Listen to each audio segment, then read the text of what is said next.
نحمده ونصلي على رسوله الكريم اما بعد فاعوذ بالله من الشيطان الرجيم بسم الله الرحمن الرحيم رب اشرح لي صدري ويسر لي امري واحلل عقدة من لساني يفقهوا قولي۔ قبر میں کیا کیا ہوگا؟ ہم سب اپنے فیوچر ہاؤس کے بارے میں امیجن کریں کہ ہم اس کو کس طرح تیار کر رہے ہیں۔ لڑکیوں کے لیے تو یہ بات سمجھنا مشکل نہیں، کیونکہ ہر لڑکی شادی کے خواب دیکھتی ہے اور پھر شادی کے بعد اگلا گھر اور نیا گھر بنانے کا سوچتی ہے، اور اس کی صفائی ستھرائی اور ڈیکوریشن اور اس کے لیے بہت ساری محنت۔ لیکن یاد رکھیے کہ صرف شادی کے بعد اگلا گھر نہیں ہوتا، اس سے اگلا گھر جو ہے، جو موت کے بعد ہم سب کو ملنے والا ہے، وہ بھی ایک گھر ہے۔ اس کی طرف بھی ہمیں توجہ کرنی چاہیے اور اس کے بھی خواب دیکھنے چاہیے کہ وہ کیسا ہوگا، کیونکہ دنیا کے گھر میں تو ہم زیادہ سے زیادہ کتنا جی سکتے ہیں، چند سال، لیکن قبر میں معلوم نہیں سینکڑوں سال رہنا ہے یا ہزاروں سال رہنا ہے، اللہ عالم۔ اگر وہ گھر عمدہ ہے تو راحت اور آرام ہے، اور اگر وہ گھر خراب ہے تو پھر کوئی فریاد ہی فریاد سننے والا نہیں۔ دنیا میں کسی ہسپتال میں اگر کوئی بیمار کراہتا ہے تو بہت سارے ڈاکٹر اور نرسز اس کے علاج کے لیے آگے بڑھتے ہیں، اس کو سکون بخشتے ہیں، لیکن قبر میں کون آئے گا؟ کوئی بھی نہیں، وہاں صرف ہمارا عمل ساتھ ہوگا۔ تو آئیے دیکھتے ہیں کہ قبر میں نعمتیں کون کون سی ہوں گی۔ جنت کا بستر اور لباس کا ملنا، اور یہ نعمتیں کس کے لیے ہوں گی؟ جو سوالوں کا صحیح جواب دے گا۔ سیدنا براء بن عازب رسول اللہ صلی اللہ علیہ وسلم سے روایت کرتے ہیں، تو آسمان سے ایک پکارنے والا پکارتا ہے، یعنی اللہ تعالیٰ، کہ میرے بندے نے سچ کہا، بس اس کے لیے جنت کا بستر بچھا دو، اس کے لیے جنت کی طرف ایک دروازہ کھول دو اور اسے جنت کے کپڑے پہنا دو۔ آپ صلی اللہ علیہ وسلم نے فرمایا، پھر اس کے پاس جنت کی راحت، رزق اور خوشبو آتی ہے۔ قبر میں کیا آتا ہے؟ جنت کی راحت، رزق اور خوشبو، اور فرمایا اس کے لیے اس کی قبر کو تا حد نگاہ کشادہ کر دیا جاتا ہے۔ جنت کا دروازہ کھولا جانا۔ سیدنا ابو ہریرہ نبی صلی اللہ علیہ وسلم سے روایت کرتے ہیں کہ سوال و جواب کے بعد پھر اس کے لیے جنت کے دروازوں میں سے ایک دروازہ کھول دیا جاتا ہے اور اسے کہا جاتا ہے، یہ تیرا اس جنت میں ٹھکانہ ہے، اور جو کچھ اللہ نے تیرے لیے اس میں تیار کیا ہے، یعنی جو کچھ اللہ نے تمہارے لیے تیار کیا ہے وہ تم دیکھو۔ تو اس کی خوشی اور سرور میں اضافہ ہو جاتا ہے۔ یہ خوش قسمت لوگ ہیں، اللہ تعالیٰ ہمیں بھی ان میں شامل کر لے کہ جو وہاں پر اپنے ٹیسٹ میں کامیاب ہو کر خوش ہوں گے، جیسے آج آپ سرٹیفکیٹ لے کر خوش ہوں گے انشاءاللہ کہ آپ کی کوششیں قابل قدر ٹھہری۔ تو اصل سرٹیفکیٹ وہ ہے جو قبر میں ملے گا، جو وہاں کامیاب ہو گیا وہ اصل کامیاب ہے۔ پھر اس کے لیے جہنم کے دروازوں میں سے ایک دروازہ کھولا جاتا ہے اور اسے کہا جاتا ہے، اگر تو نے اس کی نافرمانی کی ہوتی تو یہ تیرا ٹھکانہ ہوتا، اور جو کچھ اللہ نے اس میں تیرے لیے تیار کیا ہوا ہے، تو اس کی خوشی اور سرور میں اضافہ ہو جاتا ہے کہ شکر ہے اللہ نے مجھے آگ سے بچا لیا۔ صبح و شام جنت کا ٹھکانہ دکھایا جاتا ہے، جیسے بیڈ روم کے اندر ٹیلی ویژن میں لوگ طرح طرح کے مناظر دیکھتے ہیں، نیچرل بیوٹی دیکھتے ہیں یا اور خوبصورت چیزیں دیکھتے ہیں، تو بیٹھے بیٹھے اپنے بیڈ روم میں ہی خوش ہو رہے ہوتے ہیں۔ تو اسی طرح قبر میں لیٹے ہوئے جب اہل جنت، یعنی جن کو انشاءاللہ کامیابی نصیب ہوگی، وہ جنت کا اپنا ٹھکانہ دیکھتے ہیں تو اس کو دیکھ کر خوش ہوتے رہتے ہیں۔ سیدنا ابن عمر سے روایت ہے کہ رسول اللہ صلی اللہ علیہ وسلم نے فرمایا، بے شک جب تم میں سے کوئی مر جاتا ہے تو صبح و شام اس کا ٹھکانہ اس پر پیش کیا جاتا ہے۔ اگر وہ جنت والوں میں سے ہے تو جنت والوں کا مقام، اور اگر دوزخ والوں میں سے ہے تو دوزخ والوں کا مقام اسے دکھایا جاتا ہے، اور اس سے کہا جاتا ہے، یہ ہے تیرا ٹھکانہ جب تک کہ اللہ قیامت کے دن تجھے اٹھا کر اس جگہ نہ پہنچا دے، یہاں جانے والا ہے، تو یہ ہے تیرا گھر، یہ ہے تیرا گھر۔ بار بار اس کے مناظر دکھائے جاتے ہیں۔ اپنا ٹھکانہ دیکھ کر اللہ کا شکر ادا کرنا۔ سیدنا ابو ہریرہ سے روایت ہے، انہوں نے کہا کہ رسول اللہ صلی اللہ علیہ وسلم نے فرمایا، ہر جنتی کو جہنم میں اس کا ٹھکانہ دکھایا جاتا ہے، اور وہ کہتا ہے، اگر اللہ نے مجھے ہدایت نہ دی ہوتی تو میں یہاں ہوتا۔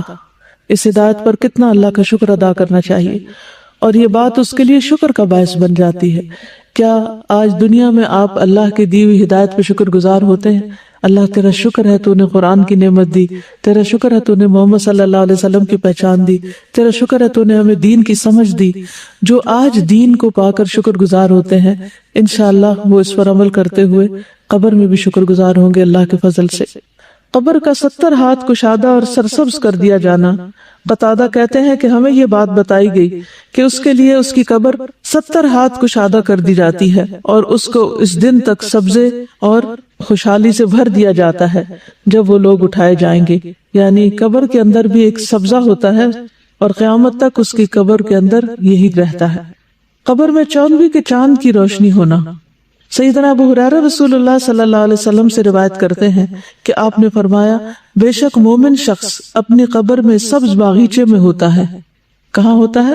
سبز باغیچے میں ہوتا ہے، سبحان اللہ، جیسے باغ میں گارڈن میں ہوتا ہے۔ پھر اس کے لیے اس کی قبر کو 70 ہاتھ کشادہ کر دیا جاتا ہے۔ دنیا میں کس کا گھر اتنا بڑا ہے؟ اتنا گھر تو دنیا میں بھی بڑا نہیں ملتا جتنا مومن کو قبر کے اندر بڑا گھر ملے گا، اور اس کے لیے 14ویں کے چاند کی طرح روشنی کر دی جاتی ہے جس میں اس کو سکون ملتا ہے، کیونکہ اگر سورج کی روشنی ہوتی تو تھک جاتا۔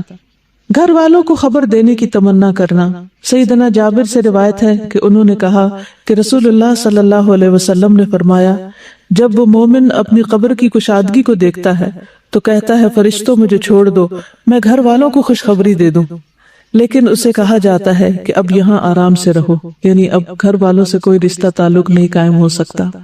بالکل ایسے ہی نا کہ جیسے ہم کہیں پر بھی ہوتے ہیں اور ہمیں کوئی خوشی ملتی ہے تو ہم فوراً، اور آج کل تو سوشل میڈیا کی وجہ سے لوگ جو کھاتے ہیں اس کی بھی تصویر اتار کے پیچھے بھیج رہے ہوتے ہیں، اور جو پہنتے ہیں اس کی بھی، تو قبر میں جا کر بھی کیا چاہیں گے کہ پیچھے والوں کو بتائیں، لیکن وہاں کوئی واٹس ایپ نہیں ہوگا۔ نیک اعمال کا قبر کی تنہائی کو دور کرنا۔ سیدنا براء ابن عازب نبی صلی اللہ علیہ وسلم سے روایت کرتے ہیں، اور اس قبر میں کہ مومن کے پاس ایک خوبصورت چہرے، خوبصورت لباس اور انتہائی عمدہ خوشبو والا ایک شخص آتا ہے، تو وہ کہتا ہے کہ اس چیز کی خوشخبری پاؤ جو تمہیں خوش کرے گی، یہ وہی تیرا دن ہے جس کا تم سے وعدہ کیا جاتا تھا۔ تو وہ اس سے پوچھتا ہے کہ تم کون ہو؟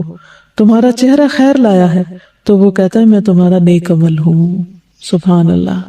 قبر میں کوئی ساتھ نہیں جائے گا لیکن نیک عمل ساتھ ہوگا۔ ہم سب اپنے قرآن پڑھنے کو دیکھیں، نمازوں کو دیکھیں، دعاؤں کو دیکھیں، لوگوں کے ساتھ خیر و بھلائی اور احسان کے کاموں کو دیکھیں کہ ہم کیا کیا کر رہے ہیں۔ اس پر وہ کہتا ہے، اے میرے رب، قیامت ابھی قائم کر دے۔ ابھی تمہیں ڈر لگتا ہے نا کہ قیامت نہ آ جائے کہیں، تو وہ کہے گا کہ ابھی قیامت قائم کر دے تاکہ میں اپنے اہل خانوں اور اپنے مال کی طرف واپس لوٹ جاؤں، تاکہ جا کے ان سے ملوں۔ یہ انسان کے اندر قدرتی ایک اٹریکشن ہوتی ہے اپنے گھر والوں سے ملنے کی۔ انسان دنیا میں کہیں بھی سیر و تفریح کر کے آئے، لیکن جو مزہ اور لطف اس کو اپنوں کے اندر آتا ہے وہ کہیں نہیں آتا۔ تو وہاں بھی وہ کیا چاہے گا کہ میں اپنی اس خوشی کو اپنے گھر والوں کے ساتھ شیئر کروں۔ اور ایک روایت میں ہے، اس کے پاس متشکل ہو کر، یہ شکل بنا کر ایک ایسا آدمی آتا ہے جس کا چہرہ انتہائی خوبصورت، کپڑے انتہائی خوبصورت، خوشبو بہت اچھی ہوتی ہے۔ آپ دیکھیں کہ کسی بھی ایسے شخص کی کمپنی میں آپ کا دل کتنا خوش ہو جاتا ہے۔ وہ کہتا ہے، تو خوشخبری پا اس چیز کی جو تجھے خوش کرے، خوشخبری پا لے اللہ کی رضامندی اور باغات کی جن میں ہمیشہ کی نعمتیں ہیں۔ یہ تیرا وہ دن ہے جس کا تجھ سے وعدہ کیا جاتا تھا۔ تو وہ فوت شدہ شخص اس سے کہتا ہے، تجھے بھی اللہ خیر کی بشارت دے، تو کون ہے؟ تیرا چہرہ خیر لایا ہے۔ تو وہ کہتا ہے کہ میں تیرا نیک عمل ہوں۔ اللہ کی قسم، جو کچھ میں جانتا ہوں وہ یہ ہے کہ تو اللہ کی اطاعت میں بڑی جلدی کرتا تھا، یعنی نیکی کے کاموں میں آگے آگے ہوتا تھا، اور اللہ کی نافرمانی میں بہت ہی سست تھا، یعنی پیچھے ہوتا تھا، جھجکتا تھا، ڈرتا تھا۔ اللہ تجھے بہترین بدلہ دے۔ تو ہم اپنی قبر میں کیا چاہتے ہیں اس کے مطابق اپنے دنیا کے عمل درست کر لیں۔ صدقہ کا قبر کی آگ بجھانا۔ سیدنا عقبہ بن عامر سے روایت ہے، انہوں نے کہا کہ رسول اللہ صلی اللہ علیہ وسلم نے فرمایا، بے شک صدقہ کرنے والوں کی قبروں سے حرارت بجھاتا ہے۔ قبروں کی آگ اور گرمی صدقے سے بجھتی ہے، اور مومن روز قیامت اپنے صدقے کے سائے میں ہوگا۔ مومن قیامت کے دن صدقے کے سائے میں ہوگا۔ اس لیے چاہے ایک کھجور کا آدھا ٹکڑا ہی کیوں نہ اللہ کے راہ میں دے، دینے والے بنے۔ ہمیشہ دینے پر حرص رکھے، اور یاد رکھیے دینے والوں کو ملتا ہے، جو دیتا ہے اللہ تعالیٰ اس کو اس سے بھی زیادہ لوٹاتا ہے۔ اور قسم کھا کر یہ بات کہی گئی کہ صدقہ کرنے سے مال کبھی کم نہیں ہوتا۔ سیدنا ابو ہریرہ سے روایت ہے کہ رسول اللہ صلی اللہ علیہ وسلم نے فرمایا، اس میت کے لیے اس کی قبر کی لمبائی اور چوڑائی میں 70 ہاتھ فراخ کر دی جاتی، کھلی کر دی جاتی ہے۔ پھر اس کے لیے اس میں روشنی کر دی جاتی ہے، پھر اسے کہا جاتا ہے کہ سو جاؤ، تو وہ کہتا ہے میں اپنے گھر والوں کی طرف لوٹ جاؤں تاکہ میں انہیں خبر دے دوں، تو وہ دونوں کہتے ہیں اس دلہن کی طرح سو جاؤ جسے کوئی نہیں جگاتا مگر وہ جو اس کو سب سے زیادہ پیارا ہوتا ہے، یہاں تک کہ اللہ اسے اس کی اس خوابگاہ سے اٹھائے گا، یعنی قیامت کے دن پھر وہ آرام سے اس نیند سے اٹھے گا۔ کتنی خوبصورت قبر ہے نیک عمل کرنے والوں کی۔ روح کا سبز پرندوں میں ڈالا جانا۔ سیدنا ابو ہریرہ نبی صلی اللہ علیہ وسلم سے روایت کرتے ہیں جسم کو اسی طرح لوٹا دیا جاتا ہے جیسے اس کی ابتدا ہوئی تھی، اور اس کی روح کو ایک پاکیزہ جسم میں ڈال دیا جاتا ہے جو کہ پرندے ہیں جو جنت کے درختوں کے ساتھ لٹکے ہوتے ہیں، یعنی یہ شہیدوں کا انجام ہے۔ شہداء کو گھر اور رزق ملنا۔ سیدنا ابن عباس سے روایت ہے، انہوں نے کہا کہ رسول اللہ صلی اللہ علیہ وسلم نے فرمایا شہداء جنت کے دروازے پر موجود ایک نہر کے کنارے پر سبز رنگ کے خیمے میں رہتے ہیں، ان کی طرف ان کا رزق جنت سے صبح و شام آتا ہے۔ سبحان اللہ۔ جنت کا کھانا۔ ایک انصاری صحابی سے روایت ہے کہ ایک مرتبہ ہم لوگ رسول اللہ صلی اللہ علیہ وسلم کے ہمراہ ایک انصاری کے جنازے میں نکلے، اور میں اس وقت نوعمر تھا اور اپنے والد کے ساتھ تھا، تو رسول اللہ صلی اللہ علیہ وسلم قبر کے گڑھے کے کنارے بیٹھ گئے اور قبر کھودنے والے کو تلقین کرنے لگے کہ سر کی جانب سے اسے کشادہ کرو اور دونوں پاؤں کی طرف سے کشادہ کرو، البتہ اس کے لیے جنت میں انگور کے بہت سے خوشے ہیں۔ یعنی نبی صلی اللہ علیہ وسلم نے اس کے دفنانے سے پہلے ہی اس کے لیے خوشخبری دے دی۔ شہداء کی خصوصی مہمان نوازی۔ سیدنا مسروق سے روایت ہے، انہوں نے کہا کہ ہم نے عبداللہ بن مسعود سے اس آیت کے بارے میں سوال کیا، اور جنہیں اللہ کے راستے میں قتل کیا جائے انہیں مردہ گمان نہ کرو بلکہ وہ زندہ ہیں، اپنے رب کے پاس سے رزق دیے جاتے ہیں۔ تو انہوں نے کہا ہم بھی رسول اللہ صلی اللہ علیہ وسلم سے اس بارے میں سوال کر چکے ہیں، تو آپ صلی اللہ علیہ وسلم نے فرمایا ان کی روحیں سبز پرندوں کے پیٹ میں ہوتی ہیں، ان کے لیے ایسی قندیلیں ہیں جو عرش کے ساتھ لٹکی ہوئی ہیں، اور وہ روحیں جنت میں جہاں چاہیں کھاتی اور پھرتی رہتی ہیں، پھر ان قندیلوں میں واپس آ جاتی ہیں، یعنی جہاں سے جاتی ہیں۔ ان کا رب ان کی طرف جھانک کر دیکھتا ہے اور فرماتا ہے کیا تمہیں کسی چیز کی خواہش ہے؟ وہ عرض کرتے ہیں ہم کس چیز کی خواہش کریں، حالانکہ ہم جہاں چاہتے ہیں جنت میں کھاتے پھرتے ہیں۔ اللہ تعالیٰ ان سے اس طرح 3 مرتبہ فرماتا ہے، پھر جب وہ دیکھتے ہیں کہ انہیں کوئی چیز مانگے بغیر چھوڑا نہیں جائے گا تو وہ عرض کرتے ہیں اے رب ہم چاہتے ہیں کہ تو ہماری روحیں ہمارے جسموں میں لوٹا دے، یہاں تک کہ ہم تیرے راستے میں ایک مرتبہ پھر قتل کیے جائیں۔ پھر جب اللہ دیکھتا ہے کہ انہیں اب کوئی ضرورت نہیں تو انہیں چھوڑ دیا جاتا ہے، یعنی اللہ تعالیٰ ان کی اتنی کیئر کرتے ہیں۔ نیک اعمال کا ثواب پہنچتے رہنا۔ 3 قسم کے اعمال کا سلسلہ جاری رہنا۔ سیدنا ابو ہریرہ سے روایت ہے کہ رسول اللہ صلی اللہ علیہ وسلم نے فرمایا جب انسان فوت ہو جاتا ہے تو 3 اعمال کے سوا اس کے تمام اعمال کا سلسلہ منقطع ہو جاتا ہے، صدقہ جاریہ، یا وہ علم جس سے نفع اٹھایا جاتا رہے، یا نیک اولاد جو اس میت کے لیے دعا کرتی ہے، یہ مرنے کے بعد بھی نیکیوں میں اضافے کا سبب بنتے ہیں۔ اولاد کی دعا سے درجات بلند ہونا۔ سیدنا ابو ہریرہ سے روایت ہے، انہوں نے کہا کہ رسول اللہ صلی اللہ علیہ وسلم نے فرمایا بے شک اللہ عز و جل جنت میں نیک آدمی کا درجہ بلند فرمائیں گے تو وہ عرض کرے گا اے رب یہ درجہ مجھے کیسے حاصل ہوا؟ اللہ تعالیٰ فرمائیں گے تیری اولاد کا تیرے لیے استغفار کرنے کی وجہ سے۔ تو ہم سب کو اپنے والدین کے لیے جو فوت ہو چکے ہیں بخشش کی دعا کرنی چاہیے۔ ایک دفعہ میں دعا کرتی ہوں، میں اپنے والد کی نیت کرتی ہوں، آپ سب اپنے اپنے والدین کی جو دنیا سے جا چکے ہیں یا دادا دادی جو بھی، ان کے لیے نیت کر لیجیے۔ اللہم اغفر لہ وارحمہ وعافہ واعف عنہ واکرم نزلہ ووسع مدخلہ واغسلہ بالماء والثلج والبرد ونقہ من الخطایا كما ينقى الثوب الأبيض من الدنس اللهم أبدله دارا خيرا من داره وأهلا خيرا من أهله وزوجا خيرا من زوجه اللهم أدخله الجنة اللهم أدخله الجنة اللهم أدخله الجنة وأعذه من عذاب القبر ومن عذاب النار۔ جہاں اپنی بخشش کی دعا مانگا کرے وہاں اپنے والدین کی بخشش کی دعا بھی ضرور کیا کرے، کیونکہ اللہ سبحانہ وتعالیٰ کا فرمان ہے انشکر لی ولوالدیک، کہ میرا شکر ادا کرو اور اپنے والدین کا۔ تو والدین کا شکریہ صرف اس طرح ادا نہیں ہو سکتا کہ ہم انہیں کہیں آپ کا بہت شکریہ، آپ نے ہمیں پیدا کیا یا ہمیں پالا۔ شکر عمل سے ہوتا ہے، اور وہ عمل کیا ہے کہ ان کے لیے دعا کی جائے، ان کی طرف سے صدقہ خیرات کیا جائے۔ کوئی سوال؟ کیوں نہیں ٹھیک؟ مجھے یاد ہے میں بہت چھوٹی تھی اور میری والدہ نے یہ حدیث مجھے سنا دی تھی، ابھی میں نے ہوش نہیں سنبھالا تھا۔ ان کو تھوڑا سا پہلے آپ راہ ہموار کریں کہ دیکھیں ہم اس دنیا میں اللہ کی عبادت کے لیے آئیں. اس کتاب کے شروع میں ایک دم قبر کی بات نہیں کی گئی. اگر آپ اس کتاب کی تفصیل دیکھیں گے، آپ اس کا کانٹینٹ لسٹ دیکھیں، انسان اور موت، سفر آخرت کی تیاری، مومن کی موت کا منظر، غیر مومن کی موت کا منظر، پھر قبر کی زندگی، پھر ان کے بارے میں سوال وغیرہ ہے. تو پہلے اس سے ذہنی طور پر وہ تیاری شروع میں رکھی گئی ہے. دوسری بات یہ ہے کہ جہاں کہیں فوتگی ہوتی ہے تو لوگ کیا کر رہے ہوتے ہیں؟ کیا کر رہے ہوتے ہیں؟ بیٹھ کے باتیں.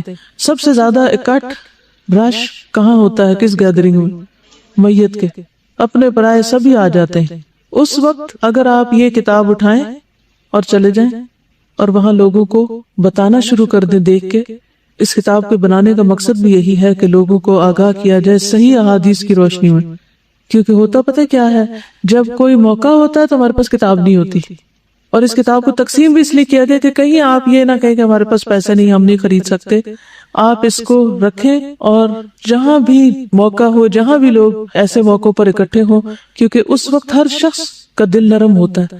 جب فوتگی ہوتی ہے نا تو لوگ موت کے بارے میں سننا چاہتے ہیں. اگر عام حالات میں آپ نہیں بھی سنانا چاہتے تو آپ کیا کریں؟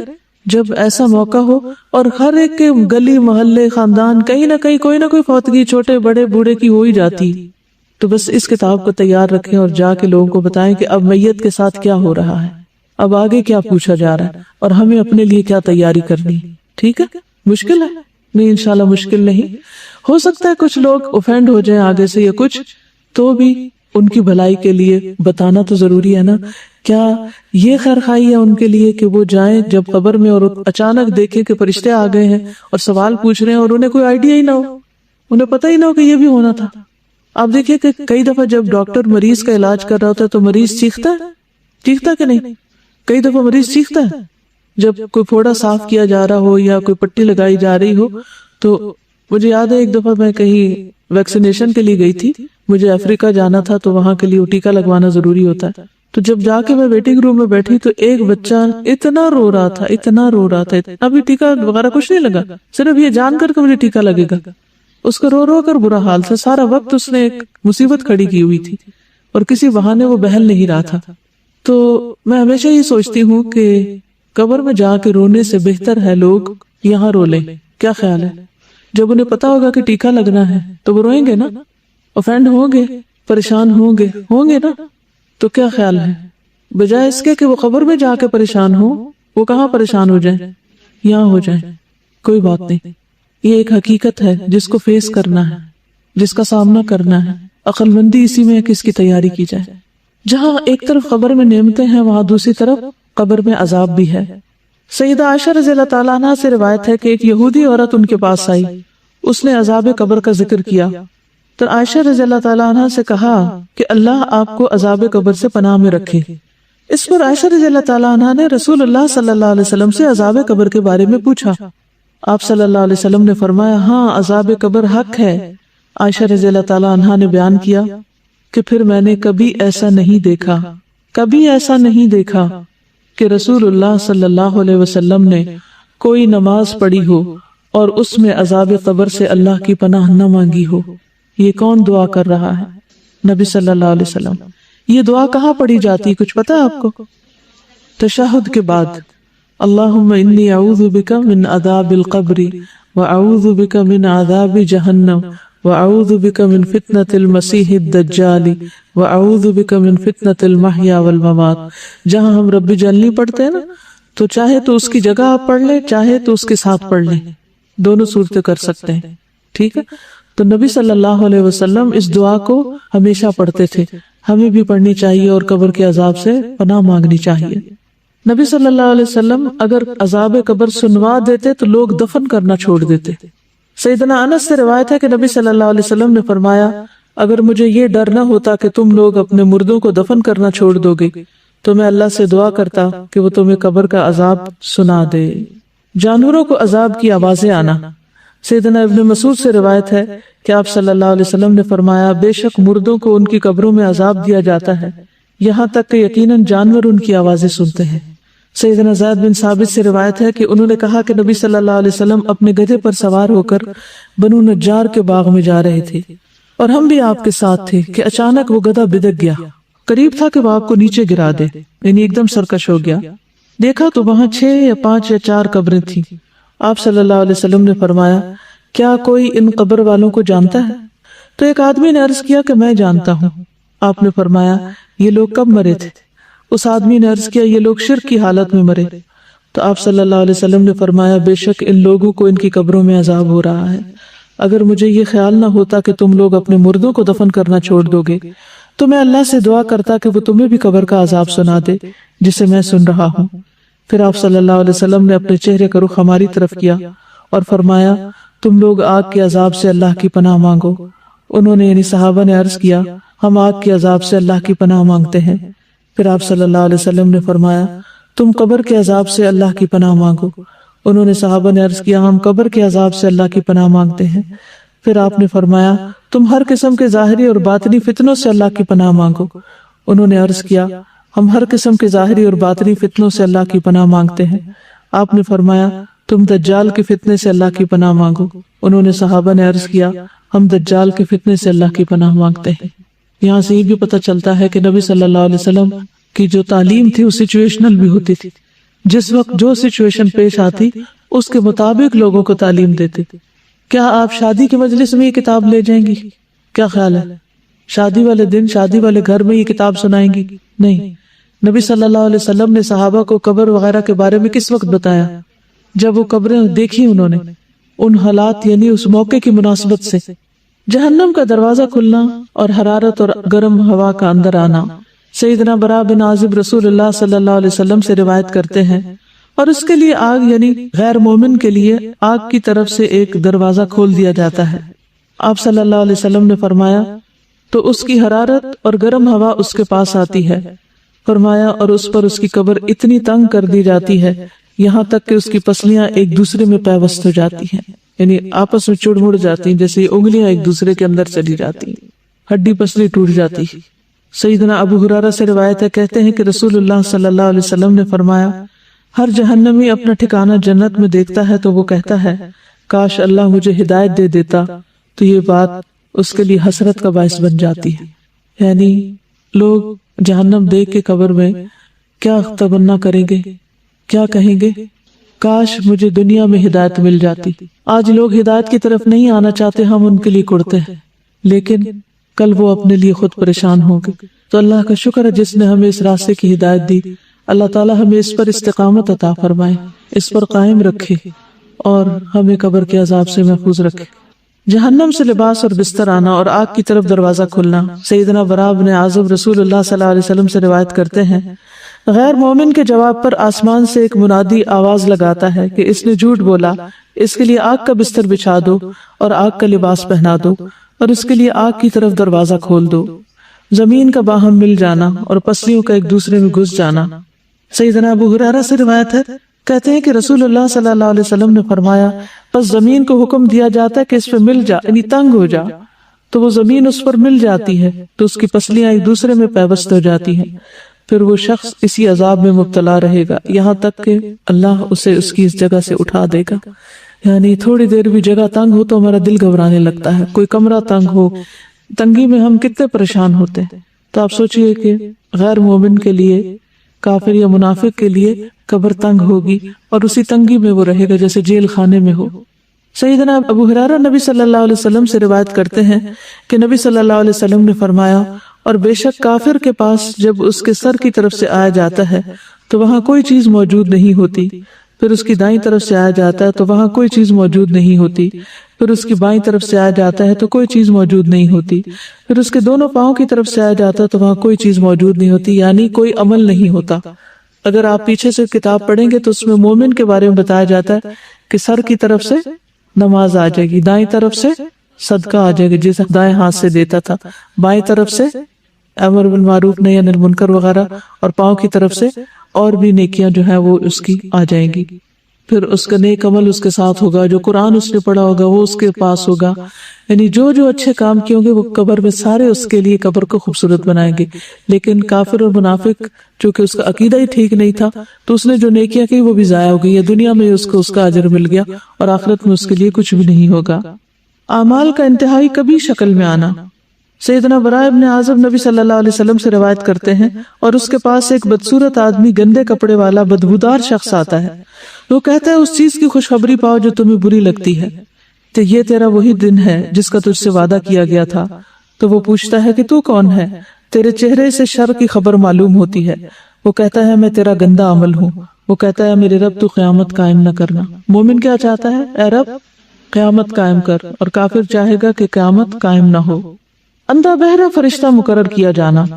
سیدنا براء ابن عازب رسول اللہ صلی اللہ علیہ وسلم سے روایت کرتے ہیں پھر اس پر ایک اندھا بہرا فرشتہ مقرر کر دیا جاتا ہے. اس کے پاس لوہے کا ایک ایسا گرز ہیمر ہوتا ہے کہ اگر اسے پہاڑ پہ مارا جائے تو پہاڑ ریزہ ریزہ ہو جائے، اتنی زور کی پٹائی ہوتی. فرمایا پھر وہ اس گرز سے اس کو مارتا ہے اور اس کی مار کی آواز کو مشرق و مغرب کے درمیان کی ہر چیز سنتی ہے سوائے جن و انس کے. پھر وہ مردہ بھی مٹی ہو جاتا ہے، پھر اس میں روح لوٹا دی جاتی ہے. بار بار وہ مرتا اور جیتا ہے اور اس مصیبت سے گزرتا ہے. لوہے کے ہتھوڑے سے دونوں کانوں کے درمیان یعنی گدی پر مار پڑنا. سیدنا انس رضی اللہ تعالیٰ عنہ نبی صلی اللہ علیہ وسلم سے روایت کرتے ہیں کہ نبی صلی اللہ علیہ وسلم نے فرمایا پھر اس کے دونوں کانوں کے درمیان لوہے کے ہتھوڑے سے ایک ضرب لگائی جاتی ہے تو وہ زور سے چیخ اٹھتا ہے. اس کی چیخ و پکار کو جن و انس کے علاوہ اس کے پاس پاس کی تمام مخلوق سنتی ہے. قبر میں کیڑے پکوڑوں اور سانپ کا ڈسنا اور نوچنا. سیدنا ابو ہریرہ سے روایت ہے، انہوں نے کہا کہ رسول اللہ صلی اللہ علیہ وسلم نے فرمایا پھر اسے کہا جاتا ہے سو جا جیسے منحوش سوتا ہے. راوی کہتے ہیں میں نے ابو ہریرہ سے کہا منحوش سے کیا مراد ہے؟ انہوں نے کہا اس سے مراد وہ آدمی جسے کیڑے مکوڑے اور سانپ ڈستے اور نوچتے رہتے ہیں. پھر اس پر اس کی قبر تنگ کر دی جاتی ہے. 99 گنجے سانپوں کا مسلط کیا جانا. سیدنا ابو ہریرہ رسول اللہ صلی اللہ علیہ وسلم سے روایت کرتے ہیں کہ آپ نے فرمایا کیا تم جانتے ہو یہ آیت کس بارے میں نازل ہوئی؟ پس بے شک اس کے لیے تنگ گزران ہے. وَإِنَّ لَهُ مَعِيشَةً ضَنْكَ وَنَحْشُرُهُ يَوْمَ الْقِيَامَةِ أَعْمَى، کہ ہم اسے قیامت کے دن اندھا کر کے اٹھائیں گے. آپ نے فرمایا کیا تمہیں معلوم ہے کہ تنگ گزران کیا یعنی تنگ زندگی کیا ہے؟ انہوں نے عرض کیا اللہ اور اس کے رسول ہی بخوبی جانتے ہیں. آپ نے فرمایا کافر کا اس کی قبر میں عذاب سے دوچار ہونا ہے، یعنی وہ تنگی ہے جو قبر میں پیش آئے گی. اور اس ذات کی قسم جس کے ہاتھ میں میری جان ہے بے شک اس پر 99 گنجے سانپ مسلط کر دیے جاتے ہیں. کیا تم جانتے ہو وہ سانپ کیسا ہوتا ہے؟ وہ 70 سانپ ہیں اور ہر سانپ کے 7 سر ہوتے ہیں. ایک سانپ کے 7 منہ ہوتے ہیں، 7 سر. وہ اسے قیامت کے دن تک دستے اور نوچتے رہتے ہیں. اب سوال یہ پیدا ہوتا ہے کہ عذاب قبر کس کس کو ہوگا؟ ایک کافر منافق تو ہو ہی گیا، اس کے علاوہ کفر اور نفاق میں مبتلا لوگ. قال اللہ تعالی فی القرآن الکریم عن فرعون النار یعرضون علیہا غدوا وعشیا ویوم تقوم الساعة ادخلوا آل فرعون اشد العذاب. قرآن کریم میں اللہ تعالیٰ فرعون کے بارے میں فرماتے ہیں وہ صبح و شام آگ پر پیش کیے جاتے ہیں. وہ تو پانی میں ڈوبے تھے. کچھ لوگوں کا سوال یہ ہوتا ہے کہ جو لوگ قبر میں نہیں جاتے ان کو عذاب قبر کیسا ہوتا ہے؟ کوئی چاہے قبر میں جائے کہ نہ جائے، پانی میں ڈوب کے مرے، کسی شیر چیتے کے پیٹ میں چلا جائے، کہیں بھی چلا جائے، اللہ سبحانہ وتعالیٰ اپنی قدرت اور طاقت کے ساتھ اس کی اسی جگہ کو اس کے لیے قبر بنا دیتے ہیں اور وہاں بھی اس کے لیے عذاب ویسا ہی ہو جاتا ہے جیسا اس کے لائق ہوتا ہے.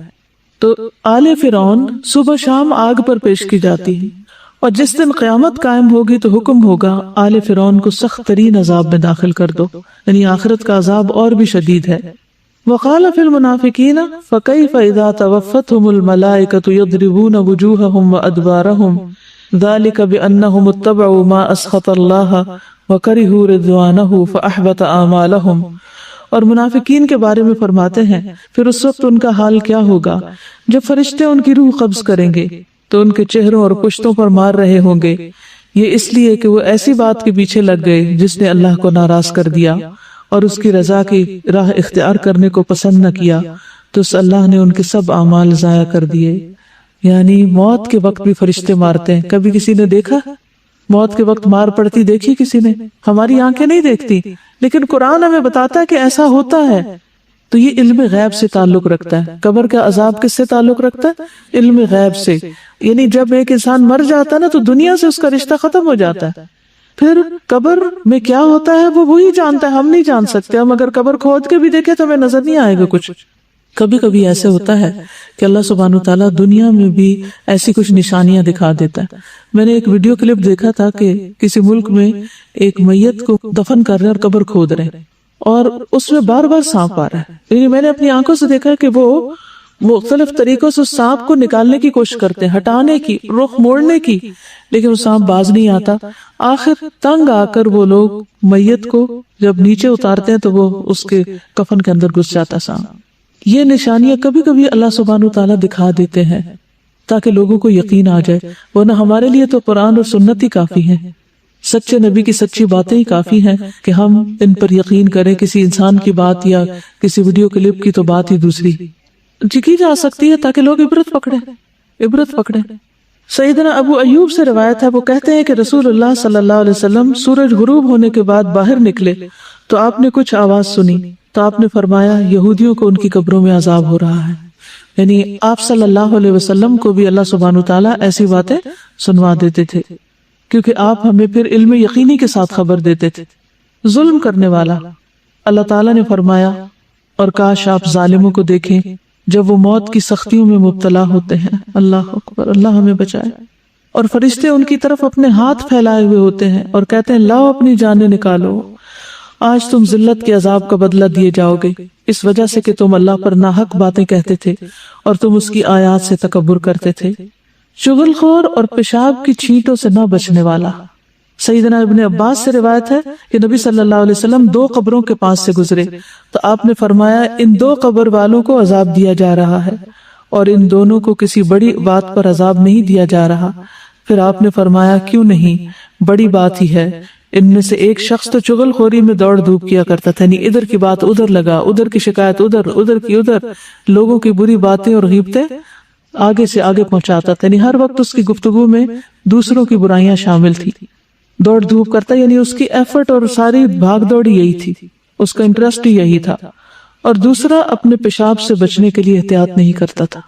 یعنی کچھ لوگ تو کموڈ پہ بیٹھتے ہیں اور کچھ لوگ کموڈ پہ نہیں بیٹھتے، نیچے بیٹھتے ہیں اور وہ جو پیشاب کرتے ہیں تو پاؤں پہ بھی چھینٹیں پڑ رہی ہوتی ہیں، کپڑوں میں بھی پڑ رہی ہوتی ہیں، پھر انہیں کپڑوں میں نماز بھی پڑھ لیتے ہیں. تو طہارت کا اہتمام کرنا بے حد ضروری ہے. اللہ سبحانہ تعالیٰ ہمیں صحیح طہارت اختیار کرنے کی توفیق دے، نہ ہم حد سے بڑھیں اور نہ اس کو چھوڑیں. سیدنا ابن عباس سے مروی ہے کہ رسول اللہ صلی اللہ علیہ وسلم نے فرمایا قبر کا عموماً عذاب پیشاب کی وجہ سے ہوتا ہے، پس تم پیشاب کے چھینٹوں سے بچا کرو. مظلوم کی مدد نہ کرنے والا اور بغیر وضو کے نماز پڑھنے والا. سیدنا ابن مسعود سے روایت ہے کہ آپ صلی اللہ علیہ وسلم نے فرمایا اللہ کے بندوں میں سے ایک بندے کے بارے میں حکم دیا گیا کہ اسے قبر میں 100 کوڑے لگائے جائیں. وہ تخفیف کا سوال کرتا رہا اور دعا کرتا رہا یہاں تک کہ 1 کوڑا باقی رہ گیا، باقی معاف کر دیے گئے. جب اسے یہ 1 کوڑا لگایا گیا تو اس پر اس کی قبر آگ سے بھر گئی. پھر جب اسے سزا کا اثر زائل ہوا تو اس نے فرشتوں سے کہا تم نے کس بنا پہ مجھے کوڑا لگایا؟ انہوں نے کہا تم نے ایک نماز بغیر وضو کے پڑھی تھی اور تم ایک مظلوم کے پاس سے گزرے تھے، تم نے اس کی مدد نہیں کی تھی. یعنی تمہارے سامنے کسی کی پٹائی ہو رہی تھی اور تم نے روکا نہیں اس کو. تو ہمیں اپنی ساری زندگیوں کا جائزہ لینا ہے اور جہاں جہاں ہمارے اعمال قرآن و سنت سے ٹکراتے ہیں وہاں ان سے بچنا ہے اور اللہ سے ہر وقت توبہ کرتے رہنا ہے. خیانت کرنے والا. سیدنا ابو ہریرہ سے روایت ہے کہ جب ہم نے خیبر فتح کیا تو ہمیں مال غنیمت میں سونا اور چاندی نہیں ملے بلکہ گائے، اونٹ، سامان اور باغات ملے تھے. پھر ہم رسول اللہ صلی اللہ علیہ وسلم کے ساتھ وادی خرا کی طرف لوٹے اور آپ کے ہمراہ آپ کا غلام تھا جس کو مدہم کہا جاتا تھا، جو بنو ذباب کے ایک آدمی نے آپ کو ہدیے میں دیا تھا. اس دوران کہ وہ رسول اللہ صلی اللہ علیہ وسلم کا کجاوا اتار رہا تھا کہ اچانک نامعلوم سمت سے ایک تیر آ کر اس غلام کو لگ گیا. لوگوں نے کہا اس کے لیے شہادت مبارک ہو. تو رسول اللہ صلی اللہ علیہ وسلم نے فرمایا ہرگز نہیں، اس ذات کی قسم جس کے ہاتھ میں میری جان ہے، جو چادر اس نے خیبر کے دن تقسیم ہونے سے پہلے مال غنیمت میں سے چرائی، جو چادر اس نے مال غنیمت میں سے چرائی تھی وہ اس پر آگ کا شعلہ بن کر بھڑک رہی ہے. یہ شخص کون تھا؟ مومن تھا نا؟ کون تھا؟ نبی صلی اللہ علیہ وسلم کی خدمت کرتا تھا، اتنا بڑا اعزاز اس کو حاصل تھا، لیکن اس کے ساتھ اس نے ناسمجھی کی وجہ سے کیا کیا؟ چادر چوری کر لی بیت المال میں سے. اللہ کا مال، لوگوں کی ڈونیشن جو ہوتی ہے، یعنی جیسے آپ میں سے کئی انچارجز ہوں گی، کئی برانچ انچارجز ہوں گی، کئی ڈونیشن جمع کرتے ہوں گے، وہ آپ کے لیے کالے سانپ کی طرح ہے کہ اس کو آپ اپنی ذات پہ نہیں لگا سکتے کہ آپ اللہ کے دین کی خدمت کے لیے پیسہ اکٹھا کریں اور پھر ذاتی فائدے اٹھانا شروع کر دیں.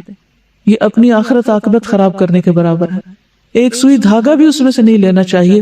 لوگ جس مقصد کے لیے جو مال دیں اس کو وہیں خرچ کر دینا چاہیے، اور اس کی حفاظت بھی کرنی چاہیے، اسے ضائع ہونے کے لیے اور چوری ہونے کے لیے نہیں چھوڑ دینا چاہیے۔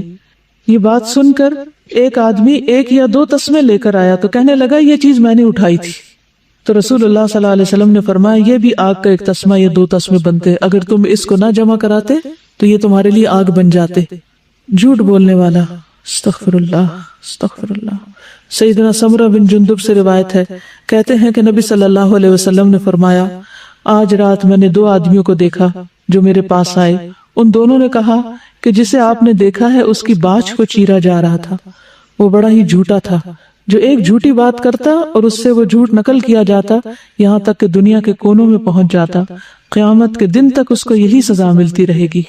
اور بعض اوقات ہمارے اخبار، ریڈیو، ٹیلی ویژن جھوٹی خبریں آگے نشر کرتے ہیں، اسی طرح بعض اوقات واٹس ایپ پر ہم جھوٹی خبریں آگے پہنچاتے ہیں، بغیر جانے کوئی بھی چیز آگے نہ پہنچائیں۔ آج کل لوگوں کی بہت عادت ہے، کوئی کسی کا بیان سنا، یہ نہ دیکھا کہ اس میں کون سی چیز قرآن سے ثابت ہے یا حدیث سے ثابت ہے، جھوٹی روایات، جھوٹے قصے صرف ایک انٹرٹینمنٹ کے طور پر آگے سے آگے بیان کرتے ہیں۔ بعضوں کے جھوٹے لطیفے اور ایسی چیز کو حدیث بنا کر پیش کرنا جو حدیث ہے ہی نہیں یا ضعیف حدیثیں ہیں، تو ان چیزوں کو بھی آگے فارورڈ کرنے سے پرہیز کریں۔ کوئی ضروری نہیں ہوتا کہ ہم ہر چیز ہی دوسروں تک پہنچائیں، جو چیز صاف ستھری، صحیح اور درست ہو اسی کو آگے پہنچائیں تاکہ ہمارے لیے صدقہ جاریہ بنے، نہ کہ عذاب جاریہ۔ سیدنا عمر نبی صلی اللہ علیہ وسلم سے روایت کرتے ہیں کہ آپ نے فرمایا میت کو اس کی قبر میں اس پر کیے جانے والے نوحے کی وجہ سے عذاب دیا جاتا ہے۔ ہم نے ایک وصیت نامہ چھاپ کے رکھا ہوا کاغذ یہاں پر ہوگا، آپ سب اپنے گھر والوں کے لیے وہ پیپر لکھ کے رکھ سکتے ہیں اپنے دستخط کے ساتھ کہ جب ہم فوت ہوں تو ہمارے پر بین نہ کیا جائے۔ سیدنا ابو موسیٰ اشعری سے روایت ہے، رسول اللہ صلی اللہ علیہ وسلم نے فرمایا جب کوئی مرنے والا مرتا ہے تو اس پر رونے والا کھڑا ہو اور وہ کہے کہ اے میرے پہاڑ، اے میرے سردار، یا اسی قسم کے کوئی اور الفاظ، تو میت پر 2 فرشتے مقرر کیے جاتے ہیں جو اس کے سینے پہ گھونسا مارتے اور پوچھتے ہیں کیا تو ایسا ہی تھا؟ تو اس لیے اپنی بے جا تعریفیں بھی پسند نہیں کرنی چاہیے، اور لوگوں کو منع کیا جائے کہ ہماری بلا ضرورت تعریف نہ کرے، کیونکہ بعض اوقات مبالغہ آرائی ہوتی ہے تعریف میں، تو جو جھوٹی تعریفیں ہیں وہ بھی میت کے لیے مصیبت کا باعث بنتی ہیں۔ سیدنا انس سے روایت ہے، انہوں نے کہا کہ ایک شخص پہلے عیسائی تھا پھر مسلمان ہو گیا، اس نے سورۃ البقرہ اور آل عمران پڑھی تو نبی صلی اللہ علیہ وسلم کا کاتب بن گیا، لیکن پھر وہ شخص مرتد ہو کر عیسائی ہو گیا، تو وہ کہنے لگا کہ محمد صلی اللہ علیہ وسلم کے لیے جو کچھ میں نے لکھ دیا ہے اس کے سوا محمد کو اور کچھ بھی معلوم نہیں۔ پھر اللہ تعالیٰ نے اسے موت دی، لوگوں نے اسے دفن کر دیا۔ جب صبح ہوئی تو انہوں نے دیکھا کہ زمین نے اسے باہر پھینک دیا تھا۔ لوگوں نے کہا یہ محمد صلی اللہ علیہ وسلم اور اس کے ساتھیوں کا کام ہے، چونکہ یہ ان سے فرار ہو گیا تھا اس لیے انہوں نے ہمارے ساتھی کی قبر اکھاڑ دی اور اسے باہر نکال پھینکا ہے۔ چنانچہ انہوں نے دوسری قبر کھودی جو بہت زیادہ گہری تھی، لیکن جب صبح ہوئی تو پھر زمین نے اسے باہر پھینک دیا۔ اس مرتبہ بھی انہوں نے یہی کہا کہ یہ محمد صلی اللہ علیہ وسلم اور ان کے ساتھیوں کا کام ہے، چونکہ یہ ان سے فرار ہو گیا تھا اس لیے انہوں نے ہمارے ساتھی کی قبر اکھاڑ دی اور اس کو باہر ڈال دیا۔ پھر انہوں نے قبر کھودی اور جتنی گہری ان کے بس میں تھی اسے کر کے اس کے اندر ڈال دیا، لیکن صبح ہوئی تو پھر زمین نے اسے باہر پھینک دیا۔ اب انہیں یقین آیا کہ یہ کسی انسان کا کام نہیں، چنانچہ انہوں نے اسے یوں ہی زمین پر رہنے دیا۔ تو اس طرح کے واقعات نبی صلی اللہ علیہ وسلم کے دور میں بھی پیش آئے ہیں۔ عذاب قبر سے محفوظ رہنے والے خوش نصیب لوگ کون سے لوگ ہیں جن کو عذاب قبر نہیں ہوتا؟ شہید ہونے والا۔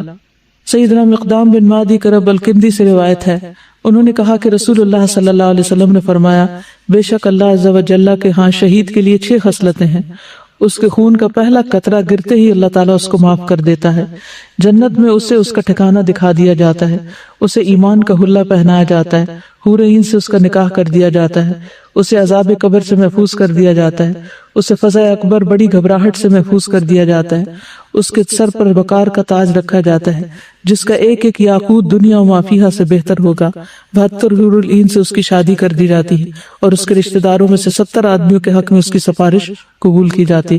لیکن یاد رکھیے کہ یہ وہ شہید ہے جو اللہ کے راستے میں ساری شرائط کو پورا کرتا ہوا لڑ رہا ہو۔ سورۃ ملک پڑھنے والا۔ سیدنا عبداللہ بن مسعود سے مرفوع روایت ہے کہ سورۃ تبارک قبر کے عذاب سے روکنے والی ہے۔ کس کس کو زبانی یاد ہے؟ ماشاءاللہ ایک بڑی تعداد کو دن میں 1 دفعہ کم از کم ضرور پڑھیں اور